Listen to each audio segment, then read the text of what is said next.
Hi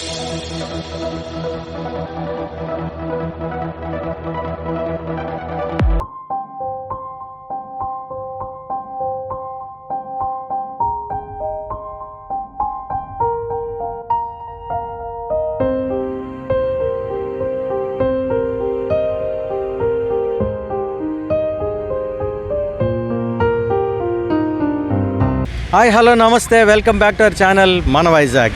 ఈరోజు ఈ వీడియోలో temple tour episode number 5.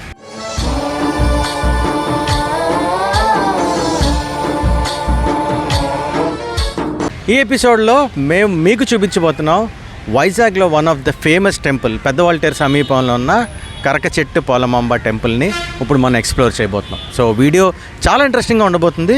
So last వరకు చూడండి, అలాగే మా ఛానల్ని కూడా సబ్స్క్రైబ్ చేయండి.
శ్రీ గురుభ్యో నమః.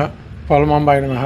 విశాఖపట్నం పెద్దవాల్తేరు గ్రామంలో వేయించేసి ఉన్నటువంటి శ్రీ శ్రీ శ్రీ కరకచెట్టు పోలమాంబ అమ్మవారి దేవస్థానం, పెద్దవాల్తేరు, విశాఖపట్నం. నా పేరు పెద్దంటి శ్రీనివాస చక్రవర్తాచార్యులు. నేను ఇక్కడ ప్రధాన అర్చకుడిని. గత 30 సంవత్సరాలుగా దేవాలయంలో నేను పనిచేస్తూ ఉన్నాను. మధ్యలో ఉన్న ఆవిడ పోలమాంబ, ఆ చివర నీలమాంబ, ఇటుపక్క కుడిపక్క కుంచుమాంబ అమ్మవారు ముగ్గురు కూడా ఇక్కడ కొలువై ఉన్నారు. ఈ అమ్మవారు ఇక్కడికి పోర్చుగీస్ వారి టైంలో పోర్చుగీస్ వారు వ్యాపారాలు చేసుకునే రోజుల్లో జాలర్లు సముద్రం మీద వేటకని బర్మా దేశం వెళ్ళినప్పుడు అప్పట్లో మనిషి రూపంలో తిరిగేవారు దేవతలు.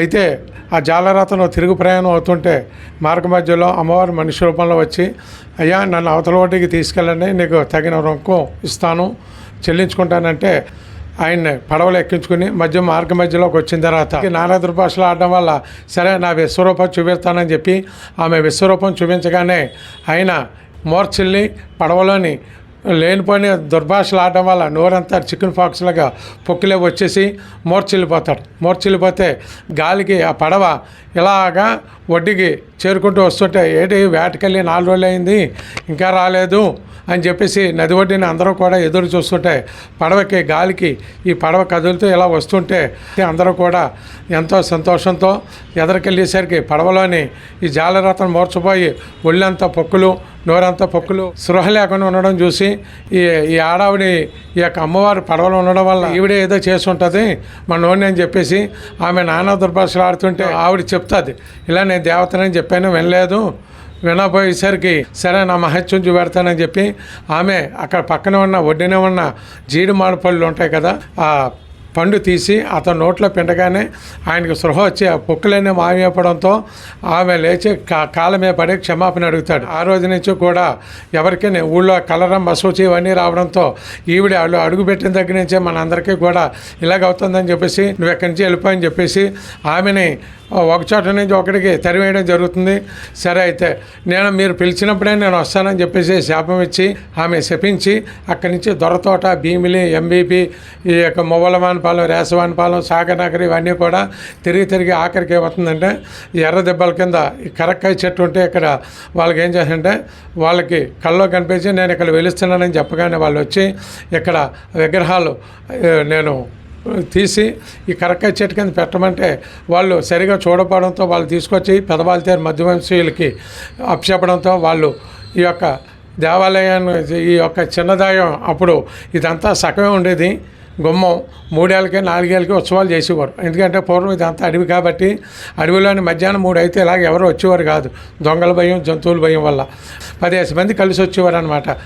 కొన్నాళ్ళకి మమ్మల్ని ఒక అర్చకులను పెట్టిన దగ్గర నుంచి ఒక ఆగమం ప్రకారం ఇక్కడ ఉత్సవాలు, ఇక్కడ పూజలు జరగడం, అభిషేకాలు జరగడం, ఇవన్నీ జరగడంతో భక్తుల కోరికలు, కష్టాలన్నీ తీరడం వల్ల ఈ దేవాలయం దినదినము కూడా అభివృద్ధి చెందుతూ వస్తూ ఉంది. తర్వాత 1997లో దేవాదాయ శాఖ అధీనంలోకి వచ్చిన తర్వాత ఇక్కడ కొన్ని రకాల సేవా కార్యక్రమాలు పెట్టడం. రోజున ప్రత్యేకత ఏంటంటే ఆషాఢ మాస సందర్భంగా అమ్మవారికి సారి పెట్టే కార్యక్రమం అప్పటి నుంచి కూడా రావడంతో, ఎందుకంటే కొత్తగా పెళ్ళైన ఆడవాళ్ళు ఆషాఢ మాసం వస్తే అమ్మగారింటికి వెళ్ళిపోతుంది అమ్మాయి. అలాగే ఏంటంటే అమ్మవారు కూడా అమ్మగారింటికి వెళ్ళడంతో ఆమెకి సారి ఇచ్చి మళ్ళీ ఆమెని రేపు వచ్చేది శ్రావణ మాసం కాబట్టి పూజా కార్యక్రమాలన్నీ చేసుకోవాలి కాబట్టి మేము మళ్ళీ ఆమెకి 14 గ్రామాల ప్రజలందరూ కూడా చాటింపేసి వాళ్ళ యొక్క సహకారంతో ఈ రోజుని సారి కార్యక్రమం నిర్వహించడం జరుగుతుంది. ఈ అమ్మవారు 14 గ్రామాలకి వెలిసిన అమ్మవారు, 14 గ్రామాలకి ఆమె దేవత. 14 గ్రామాల వారు కూడా నిత్యం వచ్చి అమ్మవారిని దర్శనం చేసుకుంటుంటారు. అలాగే ఈవిడ పక్కనే ఉపాలయాలు ఉన్నాయి. సరస్వతీదేవి, బంగారమ్మ, దండుమారమ్మ, పిడుగులమ్మ, కనకదుర్గ, సత్యమ్మ తల్లి, వీళ్ళందరూ కూడా అప్పచెల్లిని పక్కన పెట్టుకుంది ఆవిడకి కూడా అర్చనలు అనేవి కూడా జరుగుతుంటాయి. అందరూ కూడా ఈ దైవత్వంలో ఉండి స్వామివారిని కొలవండి, మీ కష్టాల నుండి బయటపడండి. జై పోల్మాంబ, జై పోల్మాంబ.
నమో వెంకటేశే అండి. శ్రీ వెంకట అన్నమాచార్య సేవా ట్రస్ట్ మన అన్నమీకలు వంశీయులు స్థాపించిన ఈ ట్రస్ట్ని మేము వైజాగ్ కోఆర్డినేటర్ లక్ష్మి, మా వైజాగ్ చీఫ్ డైరెక్టర్ గారు సునీత గారండి, ఆవిడ ఆధ్వర్యంలో ఈ ప్రోగ్రామ్స్ అన్నీ జరుగుతూ ఉంటాయి. కోలాటం, కీర్తనలు, సేవ ఈ దీనిలోనే మా సంస్థ ముందడుగు వేస్తూ వెళ్తుంటుందండి. మా సంస్థ తరపున ఉన్న లీడర్స్, కోఆర్డినేటర్స్ అందరూ Tirupati, Srisailam, all over India ఎక్కడెక్కడైతే గుళ్ళు ఉన్నాయో అక్కడక్కడ మా అన్నమయ్య శ్రీ వెంకట అన్నమాచార్య సేవ ట్రస్ట్ అడుగు పెట్టండి ఏ కార్యక్రమం జరగదండి. కోలాటం, కీర్తనలు, సేవ ఇవి మా ప్రత్యేకత. మా చీఫ్ డైరెక్టర్ సునీత మేడం, ఆవిడ వల్ల చాలా ప్రోగ్రామ్స్ మేము చేస్తున్నాం చాలా దేవాలయాల్లో. మొన్న రీసెంట్గా విజయవాడ కనకదుర్గమ్మ వారికి ఆషాఢం సారి పట్టుకెళ్ళాం, చాలా బాగా ఘనంగా జరిగింది. ఇక్కడ కూడా అలాగే ఆషాఢం సారిగా ఇక్కడ పోలమాంబ టెంపుల్కి ఇక్కడికి వచ్చాము. మేము చాలా కార్యక్రమాల్లో ఆవిడ మాకు అవకాశాలు ఇస్తున్నారు. మేము కోలాటాలు, కీర్తనలు చాలా బాగా చేస్తున్నాం. మా అన్నమయ్య 12వ తరం వంశీకులు హరినారాయణ ట్రస్ట్ ఇది, అందులో మేము అందరం పాల్గొనడం, ఈ కార్యక్రమాలు చేయడం మాకు చాలా సంతోషంగా ఉంది. శ్రీ గురుభ్యో నమః. ఈ వెంకట అన్నమాచార్య సంకీర్తన ట్రస్ట్లో వచ్చి ఈ 4 సంవత్సరాలుగా అనేక దేవస్థానాల్లో తిరుపతి నుంచి శ్రీకాకుళం వరకు అన్ని దేవస్థానాల్లో సంకీర్తన, కోలాటం, సేవా కార్యక్రమాలన్నీ మా ట్రస్ట్ తరపు నుంచి చాలా బాగా జరుగుతున్నాయి. అందులో భాగంగా మేము ఇందులో పాల్పంచుకోవడం అన్నది మా పూర్వజన్మ సుకృతంగా భావిస్తూ మా వాళ్ళందరూ చక్కగా సేవలన్నీ చేస్తున్నారు. అందులో భాగంగానే సంకీర్తనలు కూడా చక్కగా పాడుతున్నారు. స్వామివారిని, అమ్మవారిని మెప్పించే విధంగా పాడుతున్నారనే భావిస్తున్నాను. అందులో నేను అన్నమయ్య సేవా ట్రస్ట్లో ఆస్థాన గాయకురాలుగా పనిచేయడం ఒక అదృష్టంగా భావిస్తూ ఓం నమో వెంకటేశ్వర. సో ఫ్రెండ్స్, ఇదండి కరకచెట్టు పోలమాంబ అమ్మవారి గుడి యొక్క విశేషాలు. ఇది టెంపుల్ టూర్ ఎపిసోడ్ నెంబర్ 5. అలాగే temple tour episode number 1 to 4 చూడాలనుకుంటే కింద డిస్క్రిప్షన్లో లింక్స్ ఉంటాయి. సో అన్ని వీడియోస్ చూడండి. అలాగే మా ఛానల్ని సబ్స్క్రైబ్ చేయండి. ఇన్స్టాగ్రామ్ అండ్ ఫేస్బుక్లో కూడా మమ్మల్ని ఫాలో అవ్వండి. జై హింద్.